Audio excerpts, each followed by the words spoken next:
James here from the Shrugs. Welcome to lesson 3. Before I get into it, I'm aware that people are stuck at home now at the moment because of the whole COVID thing. So if you want to practice quietly, if you get your tattiest hoodie and you can put that over the Cajon and put the hood to the back, and then you can play quietly. And if you want to even play quieter than that, you can get an old pair of socks and put them over your hands. And that has the added bonus of, at the end, you can do a puppet show. No, it doesn't have the same effect without the socks.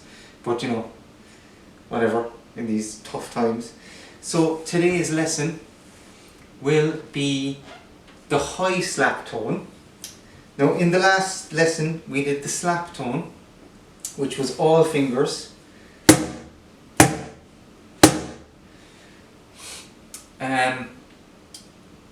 And basically the high slap tone is that, but higher.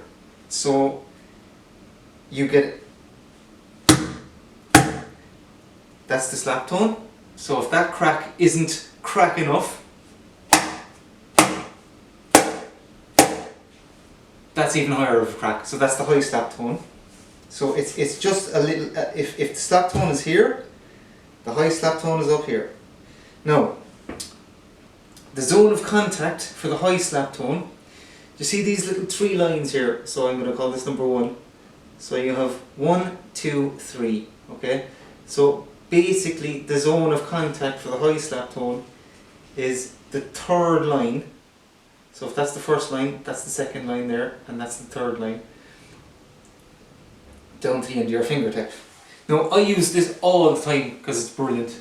Because you know, if you're playing a live show and you're playing some groove and you know you're popping along, all of a sudden a real quick one of those is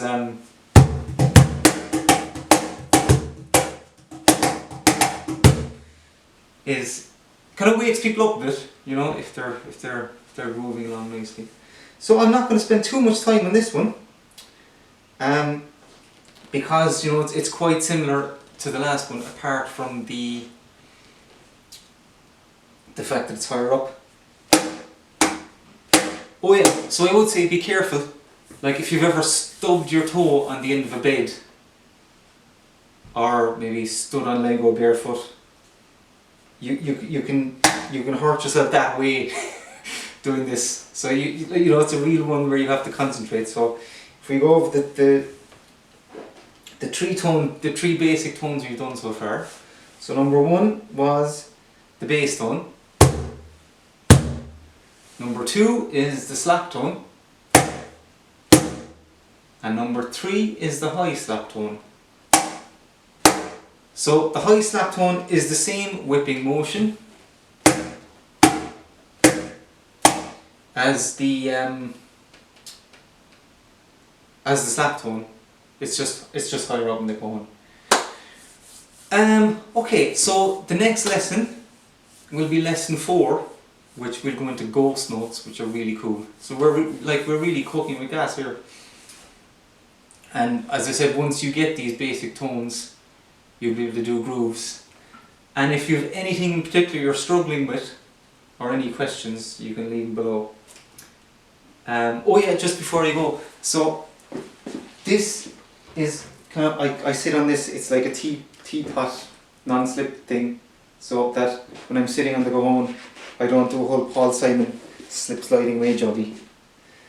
Okay, so keep improving. See you in lesson 4.